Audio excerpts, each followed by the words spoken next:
féminisme, histoire de dire on n'est pas complètement déconnecté de la réalité. Il serait bien aussi, par exemple, dans cette série, que ces femmes qui enfilent les queues à ne plus en finir nous parlent un peu de MST. Parce que quand tu as autant de partenaires, quand tu te fais autant trifouiller le fion, la MST c'est un peu ton quotidien, quoi. Tu t'en chopes une ou deux, c'est normal. Mais là encore, rien du tout. Que du bon, que du positif. Libération sexuelle, amusez-vous, faites ce que vous voulez.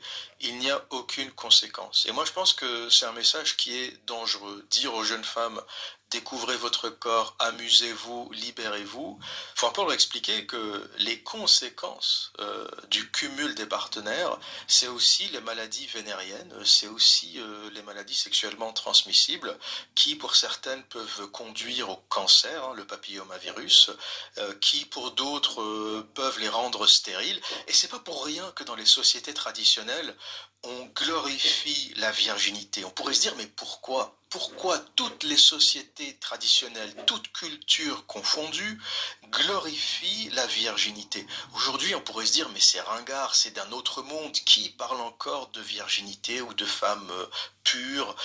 Qui pourrait encore oser parler de ça? Eh bien, je vais vous dire d'où vient la glorification de la virginité. Ça vient du fait que les anciens observaient. On n'avait pas de médecine moderne, on n'avait pas de tests sanguins, mais on avait l'observation.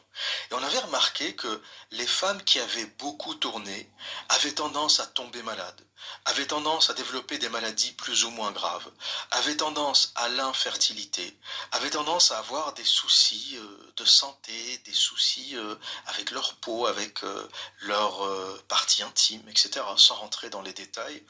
Et on a réalisé aussi que les femmes qui avaient tendance à se préserver, eh bien, vieillissaient en meilleure santé, avaient plus d'enfants, étaient beaucoup plus fertiles, et ils en ont déduit que dans la multiplication des partenaires, il y a un collatéral. Et ce collatéral, c'est la santé. Ce collatéral, c'est la perte de fertilité. Ce collatéral, c'est les maladies vénériennes qu'on connaissait déjà il y a plusieurs siècles. Voilà d'où vient la glorification de la virginité. Voilà d'où vient la glorification de la virginité, ça vient de l'observation. On a remarqué que la vierge qui n'avait pas connu d'homme avant son mari, ou la femme qui avait connu très très peu d'hommes avant son mari, avait plus d'enfants, était beaucoup plus fertile, avait moins de maladies, avait moins de problèmes de peau, moins de problèmes avec ses parties intimes, etc. Et on a remarqué que celles qui pratiquaient beaucoup plus, que celles qui enfilaient plus de kilomètres, eh bien avaient tous les problèmes qu'on a cités. Voilà d'où ça vient, c'est aussi simple que ça. C'est une vérité objective. Est-ce que tes risques de cancer sont plus élevés si tu attrapes des MST? Oui, et notamment le papillomavirus. Est-ce que les risques d'infertilité, le risque de ne pas avoir d'enfants augmente en raison des maladies sexuellement transmissibles?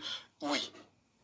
Est-ce qu'une femme qui a connu moins de partenaires et qui a attrapé moins de maladies ou qui n'a pas attrapé de maladies sexuellement transmissibles de toute sa vie a plus de chances d'être en meilleure santé et d'avoir plus d'enfants?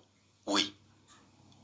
Et je pense que lorsqu'on donne les informations aux femmes, il faut les donner entièrement, et notamment les jeunes femmes. Il ne faut pas uniquement leur dire libérez-vous, faites ce que vous voulez de votre corps, voilà, c'est le monde moderne, il faut se découvrir, il faut se faire trifouiller dans tous les sens. Si tu donnes cette information, donne aussi l'autre information qui va avec. Tu vois, je suis pas en train de dire que je suis un rétrograde, que je suis un pur conservateur, même si je le suis un peu, même beaucoup, mais je suis pas en train de dire que les gens qui ont ce discours n'ont pas le droit de l'avoir. Je suis un libéral, tu as le droit de dire ce que tu veux du moment que tu me laisses dire ce que je veux.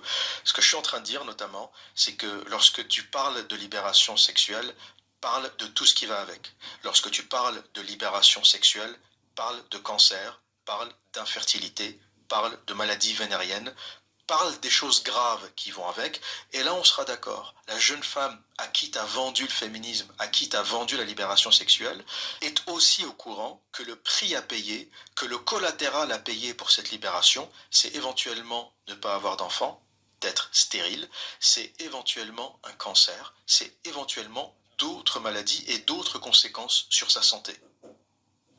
Et Sex and the City est une vraie série de propagande. Ce n'est pas une série naïve, gentille, qui est faite pour détendre les gens et notamment les femmes.